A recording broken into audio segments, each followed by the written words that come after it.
यहाँ जाना आसान है, यहाँ का वीज़ा और सारी जो जितने भी अखराजात हैं वो कम है, रहाइश वगैरह कम है। लेकिन यह है कि यहाँ शादी के ज़रिए यहाँ की नेशनैलिटी हासिल करना ये इंतहाई आसान समझा जाता है। अस्सलाम वालेकुम। हम लोग अपनी आज की वीडियो में यूरोप के एक ऐसे कंट्री को डिस्कस करेंगे।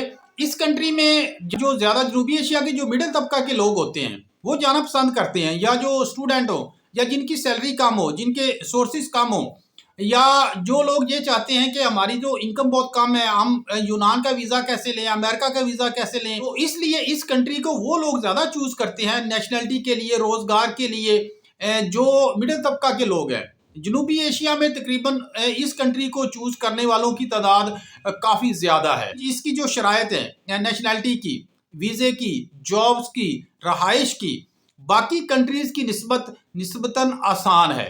पाकिस्तान या पाकिस्तान जैसे ममालिक से तल्लुक़ रखने वालों के लिए मुस्तकिल सेटल्ड होना, या यहाँ शादी करना, या शादी के ज़रिए नेशनैलिटी, या बैंक अकाउंट के ज़रिए नेशनैलिटी, इन्वेस्टमेंट के ज़रिए, या रहाइश के ज़रिए यहाँ की नेशनैलिटी हासिल करना, सिटीजनशिप हासिल करना बहुत ही आसान है एज़ कम्पेयर बाकी जो यूरोपीय कंट्रीज़ हैं। वीडियो में आगे चल के मैं आप लोगों को इस कंट्री का नाम भी बताऊँगा, और दूसरी चीज़ जो मैंने आपके सामने रखी थी कि पाकिस्तानियों के लिए या जनूबी एशिया के जितने भी ममालिक हैं उन लोगों के लिए, इंडियन, नेपाली, बंगाली, अफ़गानियों के लिए ये कंट्री इतना ज़्यादा पुरकशिश क्यों है, इस कंट्री को ज़्यादा आसान क्यों लेते हैं, हालांकि यूरोप का ये कंट्री है, यूरोप का मुल्क है। तो मेरे भाई इसकी जो सबसे बड़ी रीज़न है, इस कंट्री की जो सिटीजनशिप हासिल करना वो ज़्यादा आसान है, क्योंकि ये पहले मैंने आपको बोला था ना कि ये पाकिस्तानियों के लिए, जनूबी एशिया के जितने भी ममालिक हैं उन लोगों के लिए ये कंट्री बड़ा पुरकशिश है। क्योंकि यहाँ की जो नेशनैलिटी के जो प्रोसीजर होता है, जो वे होते हैं हासिल करने के लिए किसी भी कंट्री के, वो ये होता है बाई इन्वेस्टमेंट या बाई रेजिडेंस। इसके अलावा सिटीजनशिप बाय मैरिज, और इसका चौथा भी होता है बैंक अकाउंट के जरिए।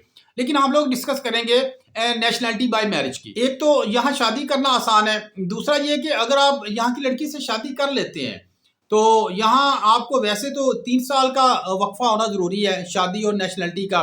लेकिन यह है कि आप जो 3 साल होंगे वो वापस आप अपने कंट्री में आ सकते हैं, और आप जब चाहें ट्रैवल करके इस कंट्री में जा सकते हैं, आ सकते हैं। यहाँ रहना, रहाइश रखना कोई ज़रूरी नहीं है। लेकिन यह है कि जो आखिरी साल होगा, 2 साल पहले आपने गुजार ली है, जो तीसरा साल होगा, तीसरे साल आप उधर जाएंगे, उधर रहाइश इख्तियार करेंगे, और तीसरे साल के अंदर ही शादी करने के बाद आप नेशनैलिटी के जो डॉक्यूमेंट होंगे वो आप सबमिट करेंगे, उसकी एप्लीकेशन देंगे। तो ये प्रोसीजर आपका तकरीबन 2 से 3 माह के अंदर अंदर ये सारा कंप्लीट हो जाता है।